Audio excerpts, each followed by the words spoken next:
For many people, Michael Schumacher is and always will be the greatest Formula 1 driver of all time. Since his tragic skiing accident in 2013, details about his life and health have been pretty sparse.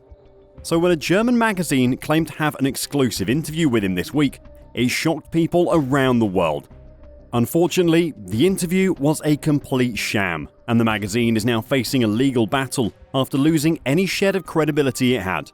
Stick around and I'll fill you in on the terrible fake interview and update you on what is actually happening with the 7-time world champion at the moment. An unbelievable claim of no meagre, nebulous half sentences from friends, but answers from him by Michael Schumacher, 54. In the German women's magazine Die Aktuelle was completely unbelievable at first sight. Since his skiing accident in 2013, the 7-time world drivers champion Michael Schumacher has completely avoided the media, who for the most part have respected his privacy. He hit his head on a rock during the accident, had to be airlifted to hospital where he was put into a medically induced coma for roughly 3 months. After 2 surgeries and months of rehab, he was eventually discharged from hospital to continue his recovery at home in September of 2014. It was around this time that the extent of his injuries were released to the public. He was paralysed, needing a wheelchair to get around, and he had lost the ability to speak as well as having memory issues. Occasional updates had been given by his friends and family, but nothing with much detail. In May 2015, Schumacher's manager, Sabine Kem, stated that his condition was slowly improving, considering the severity of the injury he had. Since then, there have been plenty of publications claiming to have exclusive updates on Michael's health. A German paper made the claim he could walk again, which was refuted in court by the family's lawyer. In September of 2019, La Parisienne reported that Schumacher had been admitted to the hospital in Paris for treatment by a doctor described as a pioneer in cell surgery. Thankfully, the media for the most part have been respectful of the Schumacher family's wishes for privacy. That was until this ridiculous interview was released.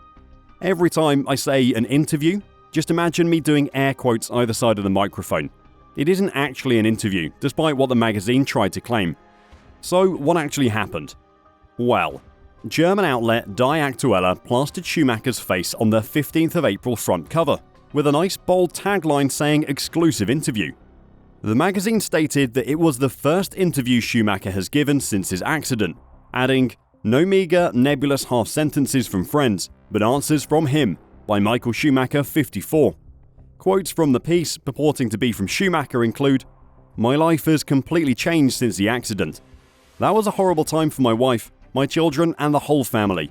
I was so badly injured that I lay for months in a kind of artificial coma, because otherwise my body couldn't have dealt with it all. I've had a tough time, but the hospital team has managed to bring me back to my family."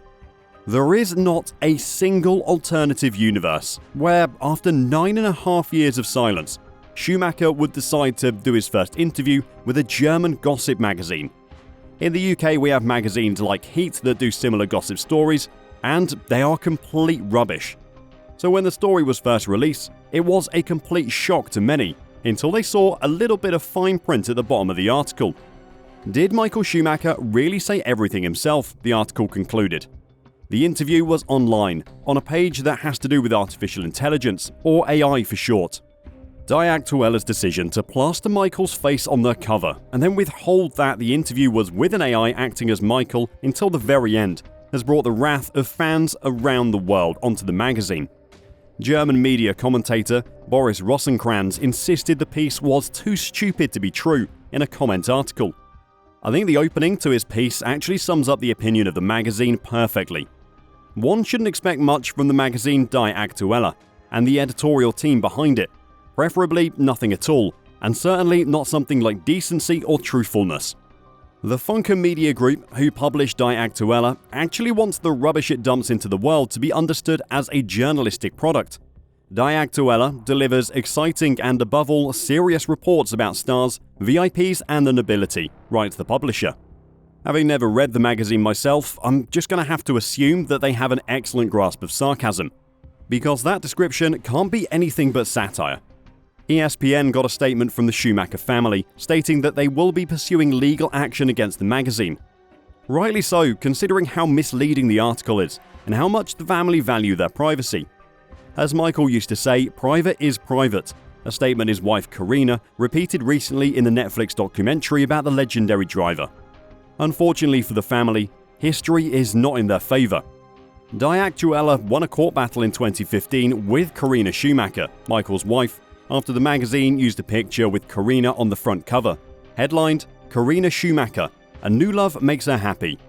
The story was about their daughter Gina, but the lawsuit on the grounds of the cover being misleading was dismissed. Another Schumacher-related article from the outlet in 2014 put Michael and Karina on the front cover with the title "Awake." Yet the piece was actually focused on individuals who have woken up from a coma, as opposed to Schumacher himself. Diactuella leaving it till the last moment to say that the interview, remember the air quotes, was done with an AI of Michael, might be enough to save them from legal recourse disappointingly. Hopefully it isn't, and Karina and the rest of the family can finally have some peace from the lies this magazine likes to speak. So what is actually going on with Michael at the moment?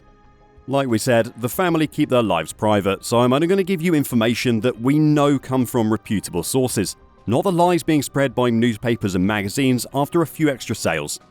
Speaking to Italian outlet Corriere della Sera last month, former Ferrari boss Jean Todt highlighted just how much misinformation is spread about the Formula One legend. He dismissed the notion that various people know about Schumacher's health and called for people to respect the family's privacy. "Let's leave them alone," the 77-year-old Frenchman said. "We respect the privacy wishes of Karina and her children. We know that that accident had consequences. Anyone who says he knows something, he knows nothing. I always go to see him. He and his family are my family." Todt has been a close friend of Schumacher since their time working together during a successful era at Ferrari, when the German won 5 of his 7 titles from 2000 to 2004. Despite his insistence that people leave the family alone, Todt did give an update on Michael as recently as last July, saying that he still watches F1 races with Schumacher, despite the German's unknown medical state. "I don't miss Michael. I see him," Todt told German broadcaster RTL. "Yes, it's true, I watch Grand Prix with Michael. But sure, I guess what I miss is what we used to do together." It's great to hear that Michael is still able to enjoy watching Formula One with friends and family, and hopefully he'll be able to watch his son Mick racing again soon. The Schumacher documentary that was released in 2021 gave us the best picture of Michael's life since his accident. In an interview in the documentary, Karina detailed how Michael's family have dealt with the situation and continue to get on with their lives. "Michael is here. Different, but he's here, and that gives us strength, I find," Karina said. "We're together, we live together at home, we do therapy. We do everything we can to make Michael better and to make sure he's comfortable. And to simply make him feel our family, our bond. And no matter what, I will do everything I can. We all will. We're trying to carry on as a family, the way Michael liked it and still does. And we're getting on with our lives. Private is private, as he always said. It's very important to me that he can continue to enjoy his private life as much as possible.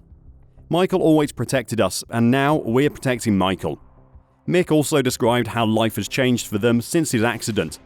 "I think Dad and me, we would understand each other in a different way now," the former Haas driver and current Mercedes reserve said of the relationship he has with his father. "Simply because we speak a similar language, the language of motorsport. We would have had so much to talk about, and that is where my head is most of the time, thinking that would be so cool. That would be it. I would give up everything just for that." I'm not going to speculate on the meaning behind the words because that is all it would be, speculation. I just want to finish the video by saying that Michael is a legend of the sport, and for people like me, who grew up watching him race on Sundays, it was an absolute pleasure being able to enjoy his incredible driving skills. And I'm just happy to hear that he's loved and well looked after by his family and friends. If you've enjoyed the video, make sure to give it a like and let us know what you think of Diactuella's fake interview. Until next time, make sure to drive safely and go and watch some Schumacher highlights in your free time, just for old time's sake.